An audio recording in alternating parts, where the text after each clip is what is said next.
Y'all know it's B4 outside there. Hope you guys having a blessed day. Make sure you subscribe to the notification bell so you don't miss an upload. Now you got SAFAREE speaking on the Erica Mena situation with Gucci Mane's wife, and she was asking some, I would say, very valid questions in regards to how he's going to be co-parenting going forward. Let's get right into it.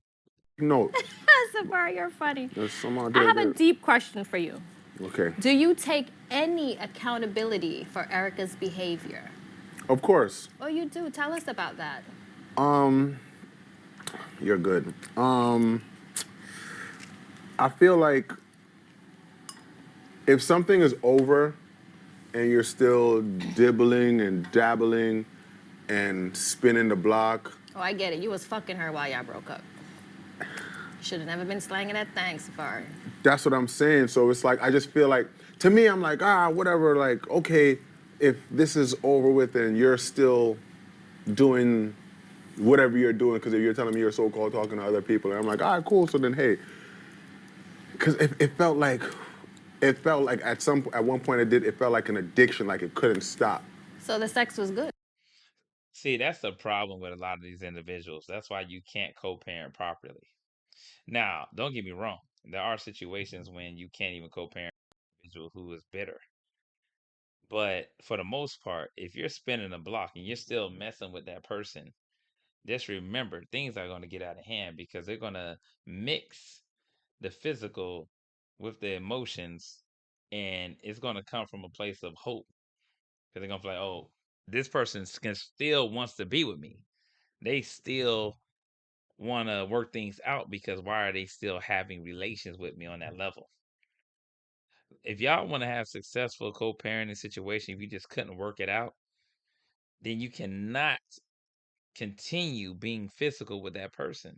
All it's going to do is cause a lot of confusion, and some people will get jealous because it's not a real relationship like it was before. And I'm pretty sure you're going to be talking to this person, talking to that person, and they're going to see it as if you're cheating on them, and then it's going to be boom. That's how you see a lot of these cases where things turn fatal when you do that.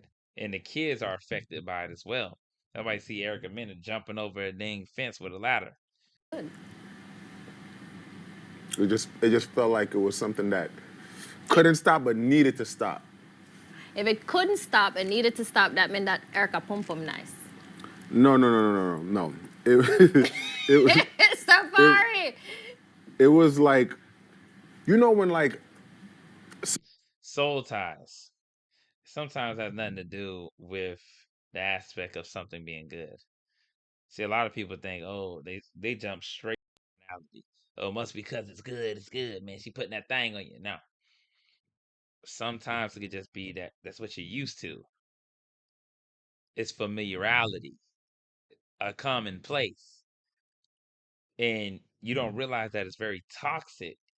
But when you create that bond, that connectivity is still there. Even everything else can be done. That's why when you have relations and right when it's finished, you go back to like, I don't want to deal with this person because you're letting the works of the flesh come in and distort your perception. It's actually a weak mindset, a weak action to give yourself over to such things. Some people just have connections. Soul ties. So you guys had a connection.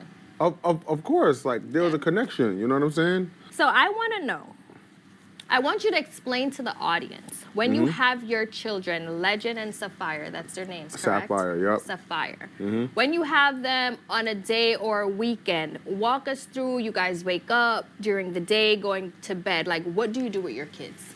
With this court shit going on and me not going to her house, I refuse to go to her house to pick up the kids. Right. Until this thing is set up on paper and I know, okay, this is my time, because our court order had to be moved from Atlanta to here. Oh. So now it's like, okay, what is the new schedule and setup going to be? Because I'm not going to be doing that, okay, I'm picking them up because you said it's okay to pick them up and then you want me to drop them off whenever. Like, I want it to be, okay, if it's Fridays, I pick them up from school, then Mondays, I bring them back to school, then it's like, okay, then that's what it's going to be.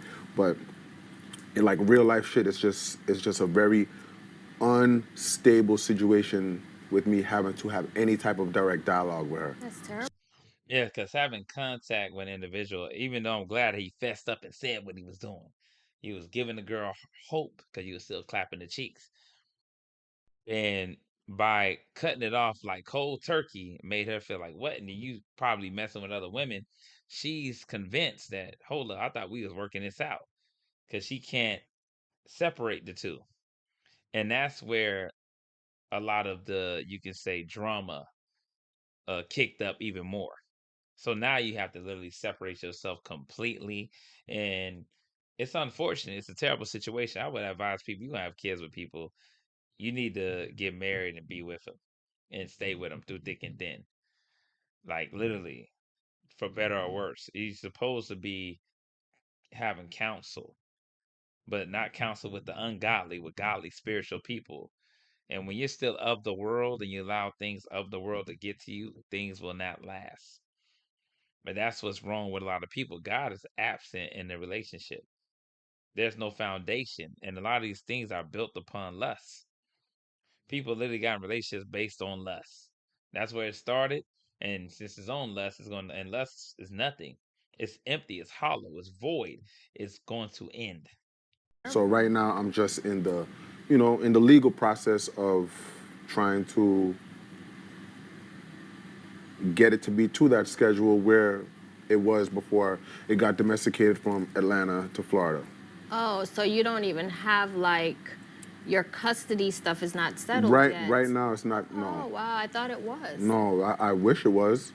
I wish it was. It's horrible because even like, when my daughter calls me and I'm like, okay, cool, I do want to get y'all. I want to see y'all. You're right. Bring them to point A, and I don't have no problem going there. I'm not going anywhere. I'm not going nowhere near there for the transfer. You know what I'm Right. saying? So I'm just still trying to get that figured out. So when was the last time you saw the kids? 4 months ago. That's a long time. Yeah. So doesn't that bother you? Of course it bothers me. But I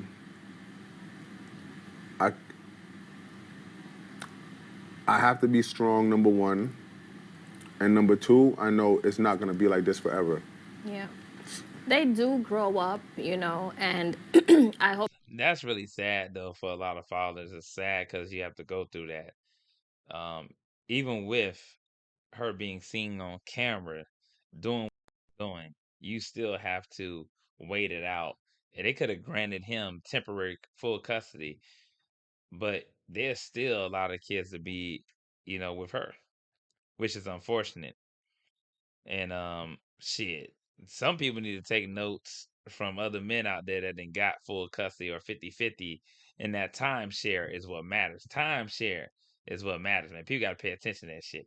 Timeshare. I don't care if you do got 50-50. If that timeshare ain't up the part, it don't matter. But fight for your damn kids, man. That's all I'm gonna say. Fight for your kids. Don't allow nobody just to let that shit waver. Yeah, they do grow up, but you want to be a part of their life and their kids. You want to see them in their adolescence and grow up and how they develop. It's beautiful.